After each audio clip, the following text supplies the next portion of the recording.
This is a solution to problem number 5, and this problem has a lot of things that you should be able to apply to other problems along the way, so that's why I'm choosing to do this one. In this particular problem, what we are doing is we are throwing a softball, okay, across the field, and we are launching that softball with an angle of 53 degrees. Okay, and it has an initial velocity of 40 meters per second. So V initial is 40 meters per second, and the launch angle 53 degrees. And we're trying to find a number of different things along the way here. We are trying to find the maximum height. Okay, that's one of the things we want to find. We want to find out how long it's in the air, so we want to find out time. Then we want to find out how long it takes to reach a certain point. So let's start with before we start, let's get our x and y components. That should be, first and foremost, one of the things that we do. So V initial x is V initial times the cosine of theta, which would be 40 meters per second times the cosine of 53. So V initial x is 24 meters per second. And then V initial y is V initial times the sine of theta. So V initial y is 40 times the sine of 53, and that ends up being 32 meters per second. Okay, so first off, letter A, trying to find out the maximum height. Okay, I'm going to start with, since I don't know time, I'm going to use V initial y, V final y squared minus V initial y squared equals 2gy. And the reason for that is because we know up here at the peak,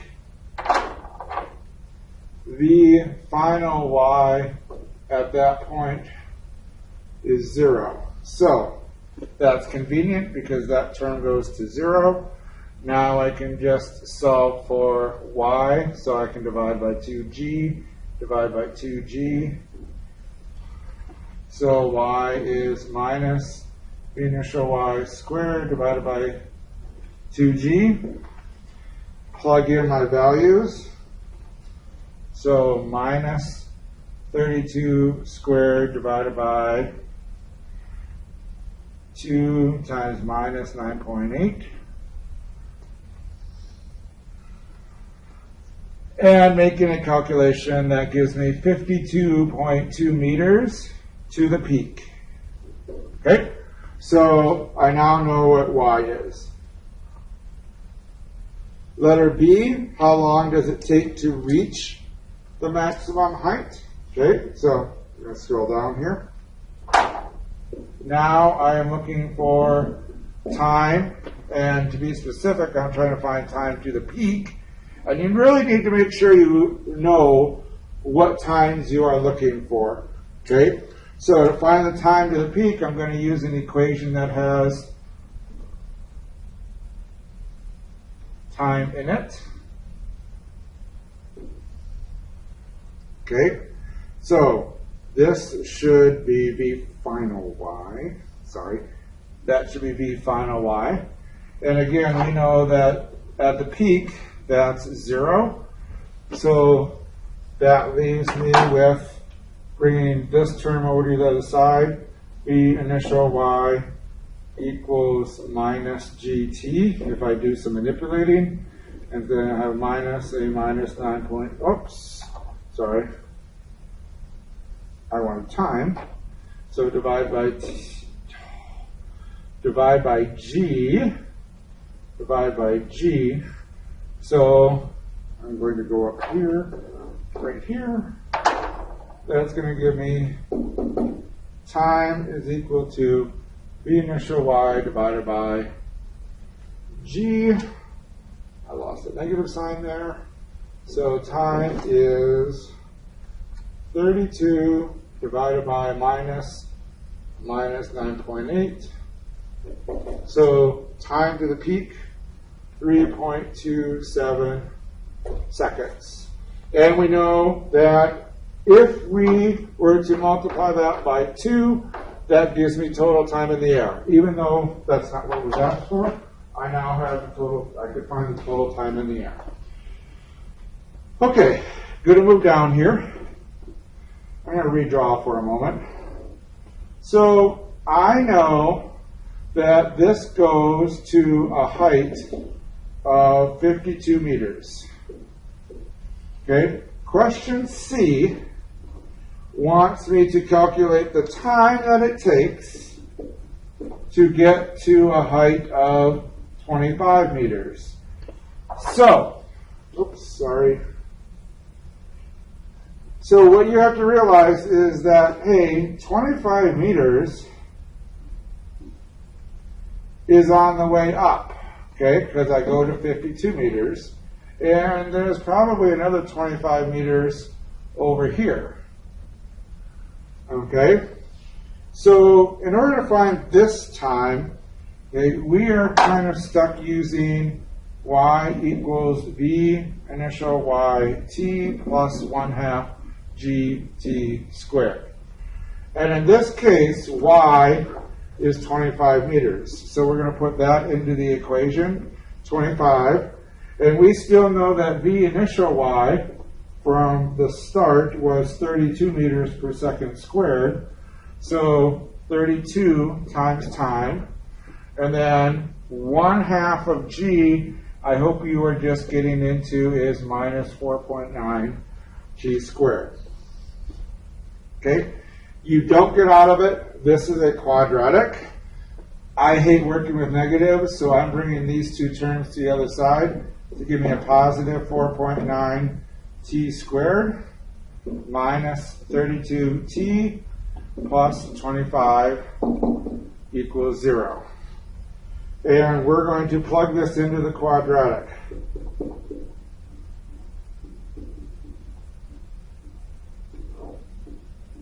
Okay, and that's our quadratic. So, negative b actually becomes a positive 32 because you have a negative 32 and a negative b, so that's my positive 32 plus or minus the square root. Now, hopefully you can see this. If b is squared right here, and I have a negative, okay, hopefully you realize that I can get rid of the negative because if you square a negative, you get a positive. Okay, so it's going to be 32 squared, okay, minus 4 times a, which is 4.9, times c, which is 25. And all of that is over 2a. And I like to do this right away, but you don't have to. 2a is going to be 9.8 because it's 4.9 times 2. Okay, now, solving this out, okay, you need to get good at doing this math, okay? So I'm going to write it out for us. So 32 squared, so 32 plus or minus the square root of 1024, okay.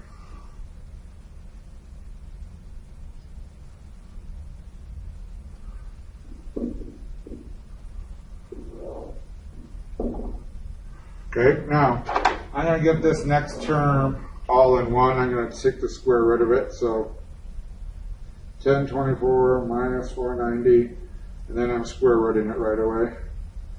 So I'm left with 32 plus or minus 23 divided by 9.8. Okay, and if I do the math on both of those, so 32 minus 23 divided by 9.8 is one time is roughly 0.9, call it 92 seconds. And the second time, 32 plus 23 divided by 9.8 is 5.6 seconds. Okay, why the 2 times? Okay, because it reaches these 2 points. This time is 0.91 seconds it takes to get there, and this time it takes 5.6 seconds to reach there, which should be somewhat logical because it took 3.27 seconds to reach our peak. So those 2 times are between our peaks, so that should make sense. Now, this is the next issue, and I'm going to go redraw this again. So what do we got now? What we have now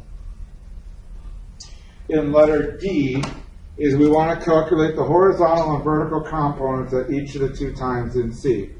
So this ball is going up, coming down. At 25 meters, there is a horizontal component and a vertical component. At 25 meters here, there is a horizontal component and a vertical component. Okay? Now, one of the things that we know about the horizontal component, Vx never changes.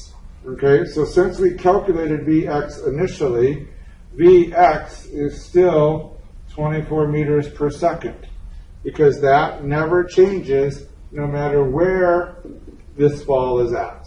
Vx is always the same.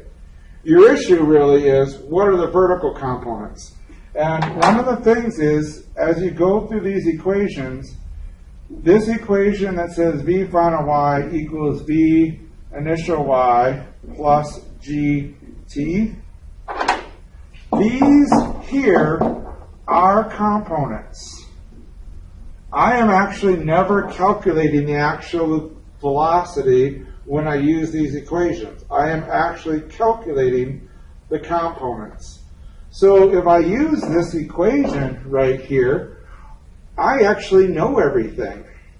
Okay, because I know V initial y, I know g, and I actually know the time at those 2 points. So if I want to calculate the first y component, V final y, okay, I'm going to use this equation, which is going to be 32 minus, I'm going to put plus, a minus 9.8 times 0.91 seconds. Okay, and if I make that calculation,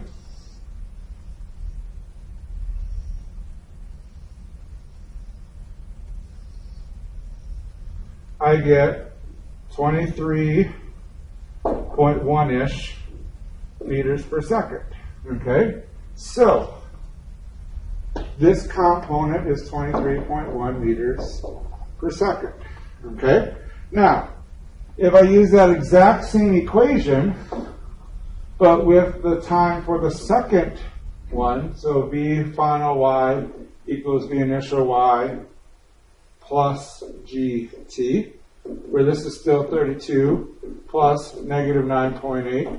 But now I use the time that it takes to get to the second height, which we calculated above, as 5.6 seconds. Okay, V final y will come out to be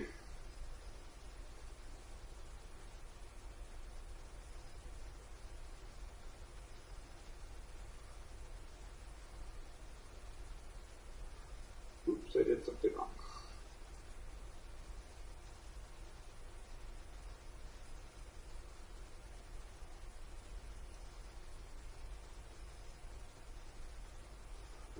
Well, it calculates at minus 22.88 meters per second, which is minus 23 meters per second, roughly speaking, which it should be minus 23 meters per second, because these two should be equal but opposite, because they are, one's going up and one's going down. Okay? So again, the trick to remember is right here, these equations are your components. All right? And what is the letter E? What is the magnitude and direction when the ball strikes the ground? When the ball strikes the ground, the magnitude and direction of the velocity are the same as when it starts. This angle, 53 degrees. This magnitude, 40 meters per second.